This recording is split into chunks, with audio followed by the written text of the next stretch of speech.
So there's this moment where Jessica suddenly realizes something about her sister. She thinks her sister is kind of sad and unlucky, and then she gets this idea. What's the idea? Well, just wait and see. Jessica, wearing a fancy wedding dress, starts talking to everyone around. She even grabs a microphone. Then she says loudly to all the guests, "Does anyone want to marry my sister? She's not super smart, and she's getting older, you know?" After saying this, Jessica's sister gives her a sneaky smile. But she doesn't realize how rude Jessica's words are. The room suddenly feels weird, and people start whispering. Some of them look at Jessica with disapproval. But Jessica doesn't notice any of this. She grabs the microphone again and tells her sister, "Come on, you have to make yourself sound better. There are lots of good-looking doctors here. Don't you get what you've done wrong?" Suddenly, something big happened. A woman named Emily Nichols, who's 29 years old and works a regular job, spoke up. She's not particularly striking in looks, just ordinary. But she has one interesting thing about her. She became a lawyer after finishing middle school. Emily has a sister named Jessica, who's 2 years younger. Jessica is pretty and outgoing, so their family always favored her. Emily, unlike Jessica, isn't noticed much. She's just average in looks and style. Plus, she's not very charming, so she didn't get much love from her family or relatives. At home, she felt ignored and often got treated coldly. She couldn't compete with Jessica's natural charm, which got all the attention from their parents. Instead of love, Emily got harsh treatment. I tried really hard in school, hoping my family would notice me even just a little bit. But no matter how well I did, I could never beat my sister. Eventually, I got tired of trying so hard to be loved by my family. I decided to focus on something else instead of seeking their affection. I threw myself into studying, telling myself I'd find my own value. Studying hard made me feel more sure of myself, and I started to see good results. I hoped that one day, my parents would praise me for my academic achievements. So I kept studying late into the night during middle school. I always got the highest grades in my class and did better than everyone else in tests. But my parents never praised me. Instead, they seemed disappointed if I didn't get almost perfect scores in every subject. They'd say things like, "Being at the top isn't enough. You need to be perfect in everything." Even if I got a 95% in a tough test, they'd still say it wasn't good enough. My mom's voice was like ice, sharp and cold. She always had something to say about my grades, making excuses feel useless. "Are you trying to show off these less than perfect grades?" she'd say, making me feel small. All I could do was mumble an apology. "Yes, I'm sorry," I'd say quietly. No matter how hard I tried, my grades never seemed good enough for my parents. They never appreciated my efforts. If I didn't get a perfect score, they'd scold me. But what hurt more than their coldness was when my sister Jessica said seemingly innocent things. "Oh, are you getting in trouble again?" she'd say, barging into my room and smirking at my report card. Getting scolded even with good grades? That's sad. I get praise even for barely passing. Then she'd pretend to be concerned, saying, "I thought you were feeling down." But I guess I was wrong. "If you were really worried, you wouldn't talk to me like that." "That was my report card," I said. "See, that's your problem. You're always so standoffish. That's why Mom and Dad don't show you love. It's because of that," Jessica replied, her eyes cold and full of contempt. Even as she walked away, I could still feel her disdain. After she left, I heard her cheerful laughter with our parents from the living room. I should have been used to this by now, but I couldn't stop the sadness that welled up inside me. Tears streamed down my face. In my hand was my report card, now crumpled from my tight grip. I made a new resolve to stand on my own and escape this suffocating family environment. I decided that excelling in my studies and improving my abilities was the key to my freedom. From that moment on, I promised myself I would make it happen. I threw myself into my studies with even more determination than before. One day, as the autumn breeze blew through the classroom windows, my father made an unexpected announcement. "Emily, you will not go to high school.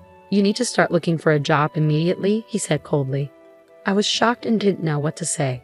"Why would you say that?" I asked, trying to hide my confusion.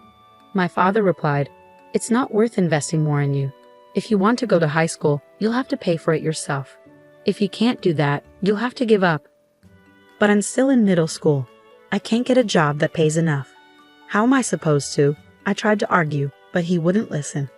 "Then you'll just have to accept it. Your mother and I have decided to focus our finances on Jessica. We can't afford to spend more on you, he said firmly. That's not fair. I screamed internally, but my father's decision was final. His harsh words seemed to drain all the color from my world, turning everything gray. My mother and sister watched me with unhidden smiles, clearly pleased. Now, I understand there were options to cover high school expenses, like finding schools with tuition waivers or scholarships. But back then, I didn't know about these options, and I felt devastated by the end of my educational path. From that day, my passion for learning faded quickly. The praise from my homeroom teacher, who admired my grades, felt empty. With no support for my education at home, my hopes of continuing my studies seemed impossible. After middle school, I started working at a local factory. I wasn't old enough to live on my own, so I worked hard until I turned 18. Most of my salary went to the household, and I saved the small amount I kept for myself. Those days were tough, like crawling through an endless tunnel. On my 18th birthday, I finally left that house. I left a single letter for my family and, with a firm decision in my heart, walked away from the home that was now just a memory. After I left, it was as if I never existed to my family. They didn't call or write. At first, living away from them was painful, and I felt very lonely. But over time, work kept me busy, and the loneliness faded.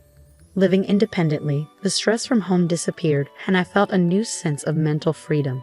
This peace of mind reignited my enthusiasm. I regained my love for learning and decided to start studying again. I began with the basics, reviewing diligently. The joy of learning filled my heart once more, and soon I was studying with ease. I moved on to high school textbooks and started reading extensively. During my reading journey, I became fascinated by books on law, which sparked a deep interest in the legal profession. Although I had only finished junior high, the idea of becoming a lawyer seemed far-fetched. But then I learned about the preliminary examination system, which opened up new possibilities for me. This system offered a chance for someone with my educational background to take the bar exam. Armed with this new information, I intensified my dedication to studying. I used every possible moment at home and during breaks at work to memorize legal terms.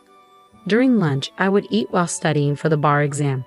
My workplace was full of older colleagues, most around my parents' age. They noticed my efforts and came together to support me. At the age of 23, I passed the bar exam. After that, I left my long-term job at the factory and got a position at a top law firm. After about 4 years of training there, I opened my own law practice. Now, I am a legal consultant for a hospital and I feel content. Yet sometimes, I wonder how my parents would react if they knew I became a lawyer. I think about whether I would finally meet their expectations. Despite this, I have not shared anything with them. In my heart, I believe I will continue not to reach out to them. However, an unexpected reunion with my family came sooner than I anticipated. One evening after work, I came home to find a message on my phone from my younger sister Jessica saying she was getting married. Jessica is getting married, I murmured to myself. My sister, now 27, was engaged to a doctor. The notification said her wedding was next month, and they wanted me to attend. Despite the long period of estrangement from Jessica and my parents, I hesitated to meet them. But as a family member, I couldn't ignore the significant event. So I replied that I would attend. My sister quickly responded with the exact date and location of the ceremony. Her message ended with, "Don't forget the wedding gift," which made me smile wryly. It seemed Jessica was more interested in the gift than in wholeheartedly welcoming me. I decided to use the wedding as an opportunity to reunite with the family and then part ways again. On the day of Jessica's wedding, I, Donna, carefully chose a blue dress and headed to the venue. After completing the entrance formalities, I took my seat in the family area where my father and mother were already seated. "You have some nerve showing up here. You must be doing well for yourself with the meager earnings from the factory," my father said coldly. "Indeed, you're right. Introducing someone like her as family does not do us any credit as parents," my mother added disdainfully. "Jessica shouldn't have invited someone like you," my father continued. I told them exactly that, but they insisted on receiving the celebration money regardless, my mother said quietly, right in front of me. They continued their conversation without hesitation, ignoring my presence. This was my reality. I had a faint hope that sharing my side of the story might bridge the gap between my family and me, but it was quickly shattered. Both my father and mother avoided talking to me completely. In the silence, I glanced around the venue and noticed some familiar faces on the groom's side. Haven't I seen that person somewhere before? I wondered, feeling a sense of déjà vu. As I tried to remember, I looked up the groom's name, and my suspicion turned into certainty. The connection I had anticipated became clear, and I couldn't entirely hide my surprise. It felt like a twist of fate.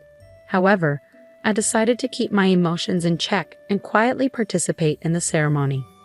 As the program proceeded, the bride and groom made a glamorous entrance, followed by his team. Guests offered warm words and entertaining performances, softening the atmosphere. Time passed, and the banquet gradually shifted to dinner and then to photo-taking sessions. Throughout this time, my parents got up without acknowledging my presence and moved towards the front where the bride and groom awaited. Jessica, like a magnet, clung close to them, smiling happily in each photograph taken. I pretended not to feel anything and focused silently on the meal in front of me. But unexpectedly, my sister Jessica approached me. She came closer with a smile, but her eyes had a spark of something more than excitement to see her sister after so many years. It seemed like she had an ulterior motive. "Big sis, it's been such a long time, hasn't it? Are you happy to spend time together like this?" she asked lightly. I nodded quietly, expressing my genuine thoughts. "Yes, the banquet food is really wonderful," I replied with a sarcastic smile. Jessica continued, "You can't get such luxurious food at the factory you work at, can you? You should be grateful for this opportunity." Something inside me felt like it was being torn apart, but I didn't show it on my face. Jessica's words grew sharper, cutting into me with a taunting edge. "Oh dear, did I upset you? I'm sorry, but it's natural for you to be envious, isn't it? Your little sister marrying a doctor and all." The phrase "I'm sorry" slipped from her mouth flippantly, as if it were a meaningless ornament. I kept my expression unchanged and quietly waited for her next move. Then Jessica whispered in my ear, "Big sis, because I feel sorry for you, I've come up with a great idea." Despite maintaining my composure, I asked with suspicion, "A great idea? What is it?" Jessica replied with satisfaction, "You'll see, just watch closely." Adorned in her elegant wedding dress, she gathered the attention of everyone around as she received a microphone from the staff. Suddenly, she announced loudly to the guests, "Ladies and gentlemen, you may not be aware, but my sister is here. She may not have the highest education or be the youngest, but if there is anyone kind-hearted enough, could you please take her under your wing?" My face turned red in an instant. "What are you saying, Jessica?" I exclaimed, unable to hide my shock and embarrassment. Jessica continued even louder. "Although she doesn't earn much and leads a modest life, is there someone here who can brighten my sister's future?" As everyone's attention focused on me, Jessica seemed to be relishing my confusion, sporting a smug smile. Then, something unbelievable happened. Jessica's disrespectful behavior escalated, and shockingly, even our usually gentle parents joined in. "Please treat her kindly." Their careless comment was the last straw for me. Rage surged inside me. How far will they go to satisfy their desire to ridicule someone? Especially at a moment of happiness? I couldn't believe it. But it was time for them to face reality. As the atmosphere in the venue shifted and murmurs grew, Jessica, unaware she was once again the center of attention, cheerfully took the microphone, calling out, "Emily, look, there are so many doctors gathered here. It's your chance." I remained silent, but my solemn gaze conveyed a strong will. "This is the end for you," I thought. Jessica, confused, could only respond with, "Heh." I approached her calmly, saying, "You'll understand soon just how terrible your actions have been." As Jessica tried to make an excuse, the groom suddenly raised his voice to address the venue. "Wait, please. Why are you leaving your seats?" His voice captivated everyone. Looking towards him, it was clear that all his colleagues from work were standing up, heading for the exit. Even as the groom tried to stop them, a dignified man who seemed to be the hospital director spoke to him firmly. "The recent remarks of the bride were so unpleasant that I'm in disbelief. I apologize, but we can no longer stay here. We will take our leave now." The groom rushed to stop the hospital director, offering to take responsibility for Jessica's words and actions. "Please wait. I admit her words were inappropriate. I'll speak to her directly and ensure she undergoes a serious change in awareness." However, the hospital director explained the seriousness of the situation and revealed information about me that the groom was unaware of. The problem isn't just that. "Do you know what kind of person her sister is?" The groom, confused, admitted he knew nothing about me. "Eh? No, I only met her sister for the first time today, and all I've heard was that she worked in a factory after graduating from middle school." The hospital director couldn't hide his irritation at the groom's ignorance. Don't be ridiculous. Her sister is a respected lawyer and also serves as the legal advisor to our hospital. The groom was shocked to learn this, indicating he had no idea I was the hospital's legal advisor. The lawyer is our hospital's advisor. Not only the groom but also my sister, parents, and other guests were left speechless. I was contracted as the legal advisor to that hospital, which was where my sister's future husband worked. The reason the groom looked familiar was because I had seen him several times at hospital events. Other guests likely realized this too when they saw me. My sister's inappropriate comments only made things worse, prompting the hospital director to openly express his outrage. Although the groom himself is a member of the hospital's medical staff and has no direct relation to me, to the hospital director and other staff, the legal advisor is of significant importance. The groom's face turned even redder, and he stepped toward his sister, raising his voice in reproach. What on earth is this? Because of your carelessness, my reputation is now tarnished. The groom reproached Jessica, his tone filled with indignation. Jessica stumbled over her words for a moment, then defended herself like a bewildered child. It's not like that. I truly had no idea that my sister was in such a prestigious position. Growing more indignant, the groom continued to chastise Jessica for her ignorance. Ignorance is no excuse, and how can you speak so lightly and disrespectfully of your own sister? As a human being, your behavior is at the very bottom. You've truly lost sight of what's valuable. Desperately trying to elicit some understanding, Jessica pleaded, "Wait a minute, listen. I have a good reason." However, the groom, unwilling to hear her explanation, declared decisively, "The withdrawal from the marriage itself. I have no interest in hearing your excuses. Our marriage discussion ends here." Shocked by his words, Jessica collapsed on the spot as if her soul had left her, her complexion turning deathly pale. Then, in a fit of anger, the groom and the guests disappeared from the wedding hall. As I was about to leave, I heard a desperate cry from my sister behind me. "Please help me, Emily." But I didn't let her cries sway me. Confronting her with a stern tone, I said, "Help you say? Why should I do such a thing for you? The situation you're in now is the result of your own actions. Trying to get a laugh with a joke that mocks others and then playing the victim when it fails is pathetic. I can't accept it." Jessica, confused and anxious, pleaded, "Why are you being so harsh? If you had known about my success as a lawyer," I replied calmly but firmly, "why didn't you bother to contact me? In fact, I was planning to end our relationship after this wedding, but seeing your unfortunate end, I'm somewhat satisfied. You must be disappointed that your engagement to a doctor has been called off. Well, you better work hard to find your next prospect." With those words, I left the venue with dignity. From afar, I could hear the critical voices of my sister and parents. Everything went as expected, and my sister's marriage was no more. The parents, who had believed a secure future was guaranteed through my sister marrying a doctor, expressed their anger towards her for the first time. Amidst the chaos, my sister, always pampered, couldn't bear their anger and sought solace with a broken heart. But I turned a blind eye to her pleas, devoid of sympathy. I never answered her calls, despite her repeated attempts, and I cut off all contact with the family. I heard that my sister had quit her job, now unemployed, estranged from our parents, and spending her days isolated at home. As for me, I am enjoying a very satisfying life both professionally and personally, leading a peaceful existence without major problems. Although my relationship with my family has been rocky, I am grateful for the strong support I receive from colleagues and friends. This contented life isn't just luck, it's the result of years of self-improvement and hard work. There were challenging days, but overcoming each obstacle has brought me to where I am today.